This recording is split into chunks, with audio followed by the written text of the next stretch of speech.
الشيطان الرجيم بسم الله الرحمن الرحيم إذ يقول المنافقون والذين في قلوبهم مرض غر هؤلاء دينهم ومن يتوكل على الله إن الله عزيز حكيم ولو ترى إذ يتوفى الذين كفروا الملائكة يضربون وجوههم وأدبارهم وذوقوا عذاب الحريق۔ اور یاد کرو جب منافقین اور وہ لوگ جن کے دلوں میں روگ تھا یہ کہہ رہے تھے کہ ان مسلمانوں کو ان کے دین نے دھوکے میں ڈال رکھا ہے، حالانکہ جو کوئی اللہ پر بھروسہ کرے تو اللہ سب پر غالب ہے، وہی بڑی حکمت والا ہے۔ اور اگر تم دیکھتے تو عجیب منظر تھا جب فرشتے ان کافروں کی روح قبض کر رہے تھے، ان کے چہروں اور پشت پر مارتے جاتے تھے اور کہتے جاتے تھے کہ اب جلنے کا مزہ بھی چکھنا۔ سورہ انفال کی 48 اور سورہ انفال کی 49 اور 50 دو آیات آپ کے سامنے پڑھی گئی ہے۔ پہلی آیت کریمہ میں منافقوں کا ذکر آیا ہے۔ منافق کون لوگ تھے، تھوڑا سا اس کے بارے میں ذکر کرنا ضروری ہے تاکہ معلوم ہو کہ منافق لوگ کون تھے۔ مکی زندگی میں یعنی نبی کریم صلی اللہ علیہ وسلم جب تک مکہ میں رہے تو مکی زندگی میں صرف ایک دشمن سے سابقہ تھا، یعنی کافروں سے۔ لیکن جب نبی کریم صلی اللہ علیہ وسلم ہجرت فرما کر مدینہ تشریف لے گئے تو وہاں کئی قسم کے دشمن تیار ہو گئے۔ ان دشمنوں میں ایک دشمن منافقوں کا بھی تھا۔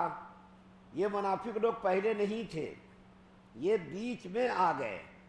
اور اس کے آنے کی وجہ کیا ہوئی کہ نبی کریم صلی اللہ علیہ وسلم کے مدینہ جانے سے پہلے مدینے میں دو مشہور قبیلے تھے، اوس اور خزرج۔ یہ دونوں قبیلے آپس میں ہمیشہ دست و گریباں رہتے تھے، قتل و قتال، جنگ و جدال، لڑائی جھگڑے، دونوں قبیلوں میں ہمیشہ لڑائی جھگڑے رہتے تھے۔ تو دونوں قبیلوں کے بہت سارے لوگ، بہادر سرما قسم کے لوگ آپس کی لڑائی میں مارے گئے۔ اور یہودی لوگ دونوں قبیلوں کو شہ دیتے تھے، پیسے دیتے تھے۔ اور آج بھی دنیا کی لڑائیوں میں کہیں بھی لڑائی ہو، ہر لڑائی میں یہودیوں کی کچھ نہ کچھ حصے داری رہتی ہے، اور وہ لوگ لڑائی کرا کر کے آپس میں لڑاتے لوگوں کو، مسلمانوں کو اور دنیا کے لوگوں کو، اور ہتھیار سپلائی کرتے، آپ کو بھی پیسے دیتے، ہم کو بھی پیسے دیتے۔ اس طریقے سے لڑائی کر کے اپنا مفاد ان کے پیش نظر رہتا۔ تو اوس و خزرج یہ دونوں قبیلے آپس میں ہمیشہ دست و گریباں رہتے تھے، اور یہودیوں کی سازش سے یہ لوگ ہمیشہ لڑتے رہتے تھے، اور یہودی لوگ دونوں قبیلوں کی مدد کرتے تھے ہتھیاروں سے، پیسوں سے۔ تو یہ دونوں قبیلے جب لڑ کر کے تھک گئے اور بہت سارے لوگ مر گئے تو آپس میں ان دونوں قبیلوں نے بیٹھ کر کے مشورہ کیا کہ ہم لوگ کب تک لڑتے رہیں گے، کب تک جنگ و جدال، قتل و قتال کرتے رہیں گے؟ تو ایسا کریں، ہم دونوں قبیلے مل کر کے ایک آدمی کو اپنا سردار بنا لیں، ایک آدمی کو اپنا امیر بنا لیں، اس امیر کی نگرانی میں اس امیر کی اطاعت کریں، جو وہ کہے گا ہم اس کو مانیں گے۔ تو دونوں قبیلوں نے بیٹھ کر کے آپس میں مشورہ کیا اور ایک آدمی کے اوپر دونوں قبیلے متفق ہوئے کہ اس آدمی کو ہم لوگ سردار بنائیں گے، اس کی بات پر عمل کریں گے، خون خرابہ نہیں کریں گے، لڑائی جھگڑے نہیں کریں گے، آپس میں دست و گریباں نہیں ہوں گے۔ اس طریقے سے ہم اپنے بہت سارے لوگوں کو ضائع کر چکے۔ تو وہ آدمی کون تھا؟ عبداللہ ابن ابی، جس کو رئیس المنافقین کا لقب نبی کریم صلی اللہ علیہ وسلم نے دیا۔ یہ منافقوں کا سردار تھا۔ تو اس کے اوپر دونوں قبیلے متفق ہو گئے کہ ہم لوگ اس کو سردار بنائیں گے، اس کے کہنے کے مطابق عمل کریں گے۔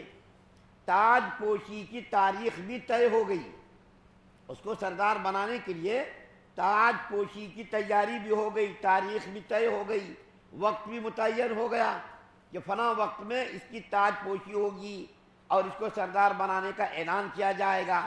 لیکن اتفاق یہ ہوا اسی درمیان میں اوس و خزرج کے کچھ لوگ مکے آ کر کے نبی کریم صلی اللہ علیہ وسلم کے اوپر ایمان قبول کر چکے، اوس و خزرج کے بہت سارے لوگوں نے ایمان قبول کر لیا۔ تو نبی کریم صلی اللہ علیہ وسلم اوس و خزرج کے مطالبے پر، درخواست پر مکہ سے مدینہ تشریف لے گئے۔ جب مدینہ تشریف لے گئے تو یہ اب عبداللہ ابن ابی جس کی سرداری پر دونوں قبیلے متفق ہو گئے تھے، دونوں قبیلوں نے ان کو چھوڑ دیا اور نبی کریم صلی اللہ علیہ وسلم کے پیچھے جو ہے ایمان قبول کر کے نبی کریم صلی اللہ علیہ وسلم کو نبی مان لیا۔ اب وہاں سے عبداللہ ابن ابی کے دل کے اندر حسد کی آگ بھڑکنی شروع ہوئی کہ ہم کو ان لوگوں نے سردار بنایا تھا، ہماری تاج پوشی کی تاریخ طے ہوئی تھی، ہم کو سردار بنانے کا اعلان کرنے والے تھے، لیکن نبی کریم صلی اللہ علیہ وسلم کی وجہ سے ہماری تاج پوشی خطرے میں پڑ گئی، ہماری سرداری چلی گئی۔ وہاں سے منافقوں کا سلسلہ شروع ہوا۔ منافقوں کے بارے میں آسان زبان میں کہتا ہوں، جس کو ہم لوگ اپنی زبان میں کہتے ہیں مارے آستین، یعنی آستین کا سانپ، گھر کا بھیدی لنکا ڈھائے، ہم اپنی زبان میں کہتے۔ منافقوں کا بھی یہی حال تھا۔ بظاہر یہ لوگ تو زبان سے کہتے تھے کہ ہم مسلمان ہیں، لیکن یہ لوگ پیچھے جا کر کے مسلمانوں کے خلاف سازش کرتے تھے، اسلام کے خلاف سازش کرتے تھے۔ مکے کے لوگوں کو خطوط لکھ کر کے مکے کے کافروں کو مدینے پر حملہ کرنے کے لیے تیار کرتے رہتے تھے، اور وہ لوگ کہتے تھے کہ تم مدینے کے اوپر حملہ کرو، ہم اندر سے مسلمانوں کو نقصان پہنچائیں گے، تم باہر سے مسلمانوں کو نقصان پہنچانا۔ یہ ہمیشہ سازش کرتے رہتے تھے۔ جب ابھی آیت کریمہ کا خلاصہ بیان کرتا ہوں، جب نبی کریم صلی اللہ علیہ وسلم بدر کی لڑائی کے لیے تشریف لے گئے تو منافقوں نے، جس کے دل میں روگ تھا، جس کے دل میں بیماری تھی، روگ سے مراد یہ ظاہری بیماری نہیں، بخار سردی ہے اس قسم کی بیماری نہیں، بلکہ روحانی بیماری، ایمانی خرابی، شرک اور کفر کی بیماری، ان کے دل کے اندر روگ تھا۔ تو جب مسلمان بدر کی لڑائی کے لیے تشریف لے گئے، نبی کریم صلی اللہ علیہ وسلم کی نگرانی میں مسلمان بدر کی لڑائی کے لیے تشریف لے گئے تو یہ منافق لوگ کہنے لگے، ارے کہاں کافروں کا اتنا بڑا لشکر، 1000 کا لشکر، جدید ہتھیار سے لیس، اور اتنی بڑی تعداد، مسلمانوں کی شامت آئی کیا، مسلمانوں کی مصیبت آئی کیا؟ اور وہ لوگ کہنے لگے مسلمانوں کو اپنے ایمان پر ناز ہے، اپنے ایمان پر ان کو گھمنڈ ہے۔ منافق لوگ کہنے لگے کہ مسلمانوں کو اپنے ایمان پر ناز ہے، گھمنڈ ہے، تکبر ہے۔